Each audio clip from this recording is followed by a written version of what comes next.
Hello friends. पिछले lecture में हमने कूलाम्स लॉ पढ़ा था। ठीक है, आज हम पढ़ते हैं कूलाम्स लॉ वेक्टर फॉर्म में। कूलाम्स लॉ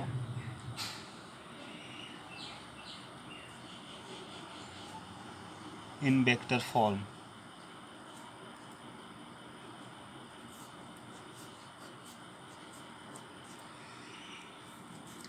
तो मान लेते हैं ये हमारी एक्स एक्सिस, ये वाई एक्सिस है और ये जेड एक्सिस है।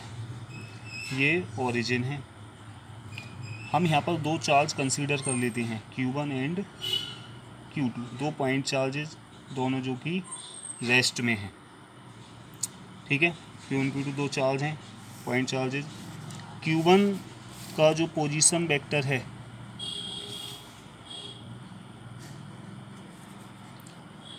पोजीशन वेक्टर इसका R1 वेक्टर, और Q2 का जो पोजीशन वेक्टर है वो R2 वेक्टर है। ठीक, तो ये दोनों चार्ज मान लेते हैं सिमिलर चार्ज हैं, या तो दोनों पॉजिटिव हैं या दोनों नेगेटिव।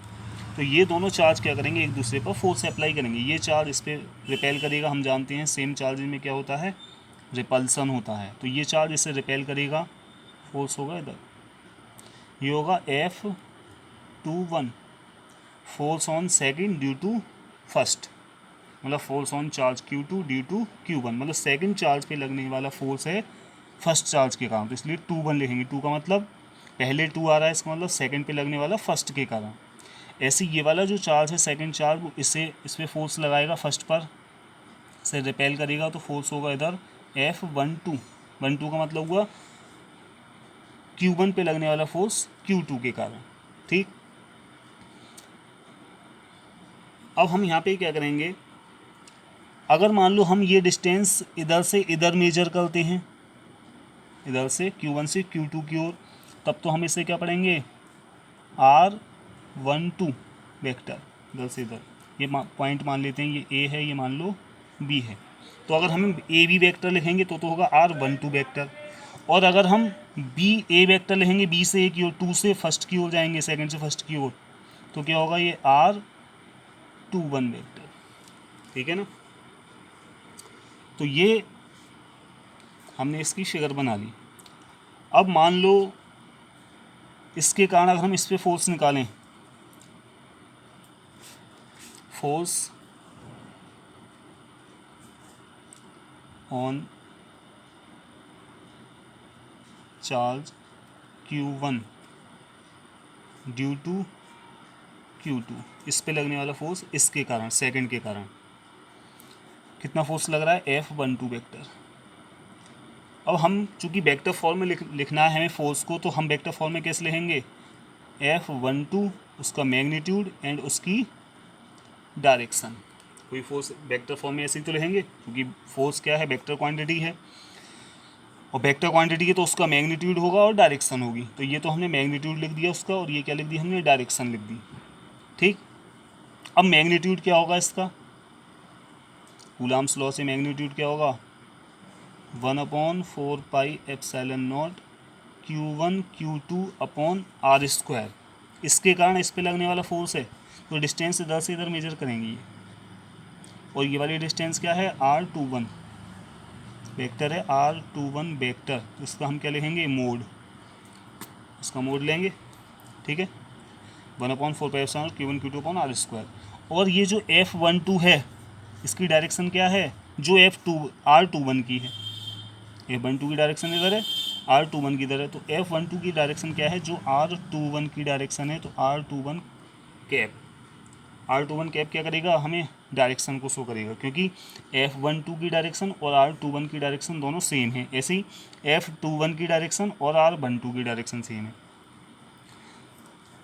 बट यूनिट वेक्टर को हम कैसे लिखते हैं, R21 वेक्टर इक्वल टू क्या होगा, R21 वेक्टर अपॉन इसका मोड, ऐसे लिखते हैं यूनिट वेक्टर को। ये वैल्यू यहाँ पुट कर देंगे, तो therefore F12 vector equal to 1/4πε0 Q1 Q2 upon R21 vector का स्क्वायर इंटू ये वाली value R21 vector upon mod of R vector 21, इसका क्यूब हो जाएगा। ये होगा 1/4πε0 Q1 Q2 upon R21 vector का cube R21 vector. Question number first आ गई है। ठीक,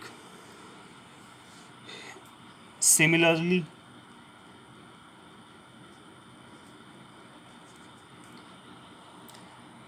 ये तो हमने निकाला इसके कारण इस पे लगने वाला फोर्स। अब हम निकालेंगे force on Q2 due to Q1, मतलब F21 वेक्टर।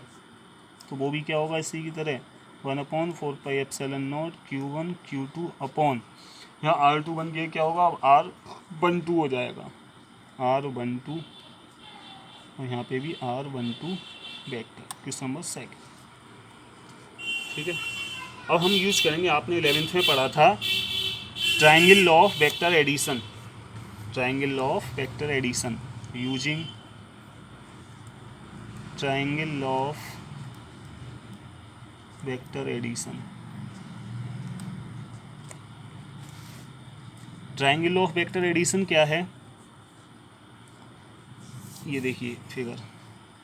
ये वेक्टर ओ ए वेक्टर और plus A B vector equal to क्या होगा, ओ बी वेक्टर।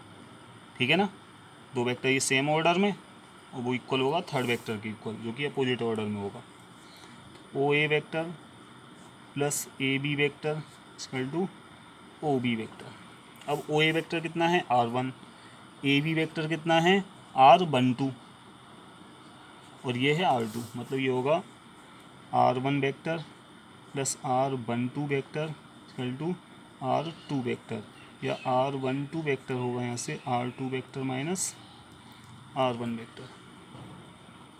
ठीक है, एंड R21 वेक्टर की बात करेंगे तो वो हो जाएगा R1 vector minus R2 vector. ये वैल्यू यहाँ पुट कर दें अगर हम, तो देयरफॉर F12 वेक्टर होगा 1/4πε0 Q1 Q2 अपॉन R21 है, R21 की value R1 vector minus R2 vector का whole cube into R21 vector, मतलब R1 vector minus R2 vector.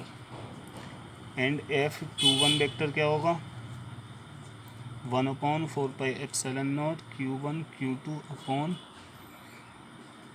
R2 vector minus R1 vector whole cube bracket में R2 vector minus R1 vector.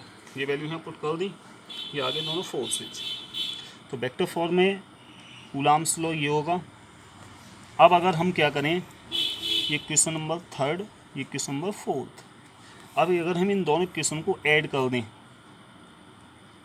Adding 3 and 4, तो F12 vector plus F21 vector, जो हम इन दोनों को add करेंगे तो यहाँ पे R1 से R1 कैंसिल हो जाएगा प्लस माइनस का, R2 से R2 कैंसिल हो जाएगा प्लस माइनस का, क्या आ जाएगा 0।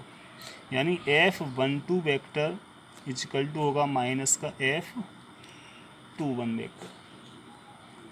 मतलब ये हुआ कि दोनों चार्ज जो हैं, दोनों फोर्स क्या आ गए, इक्वल आ गए।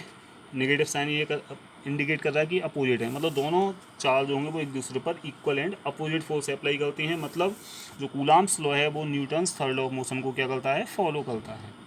ठीक, तो ये है Coulomb's law in vector form.